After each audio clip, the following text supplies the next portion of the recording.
Ngayong pong araw, inaasahang magdadatingan ang bulto ng mga turista na pinili magsemana Santa sa isla ng Boracay. Kaya ang mga establishmento roon, kanya-kanya ng paandar. At mula po sa Boracay, may ulat on the spot si Dano Tingkungko. Dano? Connie, kung medyo marami-rami na mga turista dito sa isla ng Boracay, nitong mga nakaraang araw, mas marami pa raw ang inaasahang dadagsa. Ngayong araw, Miyerkules Santo, ang kritikal na araw at huling araw bago mag-umpisa ang official holiday bukas. Sa jetty port nga ng Cagban, simula kaninang umaga, kumpara nitong mga nakaraang araw, sunod-sunod na ang dating ng mga turista galing Kalibo at Katiklan. Ang ilan, tiis-tiis lang daw sa siksikan, lalo't peak season naman daw. Pero sa mga nakaraang araw, ay kapansin na ang pagsikip ng mismong White Beach Walkway, partikular sa Station 2 dahil sa dami ng mga nagbabakasyon, lalo na tuwing gabi.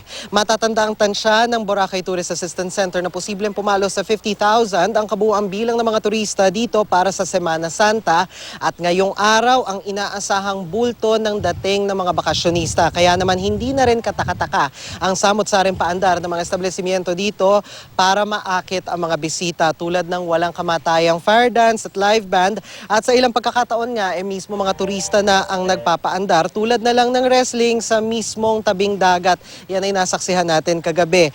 Yun nga lang, kahit nananatili namang malinis ang beachfront dahil sa mahigpit na pagbabawas sa pagkakalat sa mismong playa, kapansin-pansin pa rin.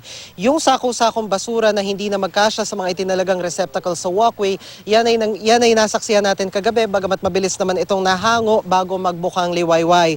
Bukod sa paglangoy naman, sunbathing at water sports, isa ring pinupuntahan ng mga turista ang Grotto ng Birheng Maria sa Station 1. Nalalakaran tuwing low tide pero kailangang tawirin ang tubig tuwing high tide sa hapon hanggang takip silim. Ilang mga turista nga ang nasaksihan nating nagtawid dagat, makarating lang sa grotto para magdasal at makapag-selfie naman sa iba. Samantala, kumpara nito mga nakaraang araw, kapansin-pansin naman yung paglitaw ng green algae sa dalampasigan, partikular sa bahagi ng Station 1 at Station 2 kaninang umaga. Dati nang sinabi ng mga otoridad, partikular ng DENR, na isa itong normal na pangyayari sa Boracay tuwing tag-init at karaniwang nawawala tuwing Hunyo.